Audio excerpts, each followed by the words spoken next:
ElSalvadorRap.com, Cráneo Café, KPFA setting the standard 94.1, representando de la bahía hasta el mundo. Zanzíbar, yeah, yo. Esto es historia monumental o lírica, sensacional, no solo sábado, grábalo digital, luego regalo por el barrio necesario, escuchar canciones, oraciones, sumetéate, macá, tasumar mis bendiciones, quien se bañe con huacá, esencial mis emociones, desahogo espiritual, ritual, entre el sol y la luna, celestial, señal, cuando escupo más flow que el susar rival, nunca... Start in 5, 4, 3, 2, 1. Hey, ¿qué onda, mi gente? It's Liryco Dioz with another segment of Frecuencia Clandestina, courtesy of Setting the Standard 94.1 KPFA. We're about to bring you a part 2 in a segment. We're going to bring the director of Words of Revolution, an innovative documentary documenting Salvadoran hip-hop. It's the first of its kind, it's innovative, and it's very important, especially as a Salvadoran MC myself. This is groundbreaking. So, Junior, why don't you introduce yourself and then talk specifically about the documentary? How's it going? This is Junior Gonzalez. I'm the filmmaker for Words of Revolution. It's a documentary about Salvadoran hip-hop, the culture, and pretty much the history of the culture itself. Okay. Now, Junior, you said specifically that there's something that can be learned from the documentary Words of Revolution. What have you learned yourself from the Salvadoran MCs that you've interviewed and that you document in this film? And what could you tell the people that they could learn from this?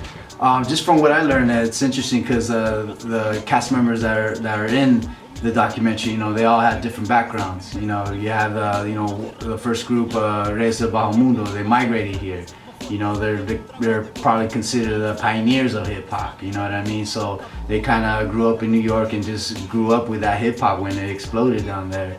Then you have like Santos, who's American born, who was born here, someone that was trying to find their roots. You know what I mean? Because that was his story, and I thought that was very interesting. And then you have Phenomenon, who came here like in the 90s after the war ended, and he was just trying to continue his roots. You know what I mean? So it's just different perspective of like how the Salvadoran culture is moving and how it's just different from different angles. The war kind of really basically set us apart. Now, what specifically made you want to do this documentary? Because were you a Salvadorian hip-hop head, or did you just hear the story from one individual and then want to expand on it? What specifically made you want to do this documentary? I'm a hip-hop lover myself, you know what I mean? I grew up with hip-hop, I grew up with American hip-hop, I grew up with Yo MTV Raps. That's how I got into the scene and stuff like that. And hip-hop has always been about social issues, always been a voice for the poor community and stuff like that.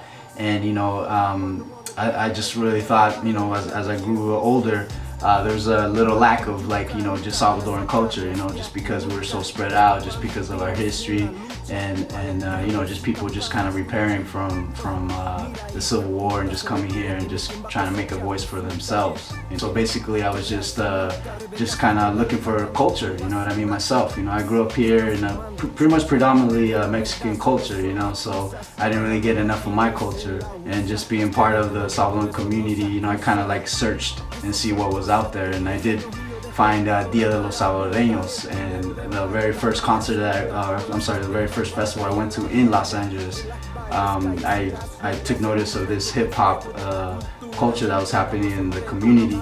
I thought it was awesome, I thought it was great, and it was a little bit different. Since I was already a hip hop lover, it translated very well in Spanish, so I could relate to the poetic rhymes, to the voice, to just the style, and all that, and it just kind of gravitated to me. And one thing that I liked the most was what they were preaching about, what they were saying, what they were talking about, and it was those social issues that I related to when I was listening to American hip hop. Now, why don't you talk about the process specifically of the documentary? Because, man, you bring forth artists from California, from Washington, D.C., and New York. So talk about the length it took to make the documentary, how you made it happen, and just about that experience. Man, the experience has been crazy, man. It's been a roller coaster ride. It took me about a little bit over 6 years to kind of get everything together, you know what I mean? I didn't take me 6 years to film, but, just to research, get to know these artists, try to find some kind of grant money, some kind of funding. It was just very tough. Nobody knew who I was. Nobody knew of the subject at the time. So I don't know, maybe that was one of the reasons why it was difficult to get any kind of funding. And it was just a long process. I went up and down. There was a point where I wasn't even going to do it, but you know, film is in me. It's in my blood. I love filming, and you know, and plus I wanted to give back to my community, and this was the way for me to do it. So I stuck with it, and you know, I at the end of the day, I ended up finding some resources to help me out, and you know, I filmed it. And basically I saved money and I went to different cities where there were Salvadoran communities.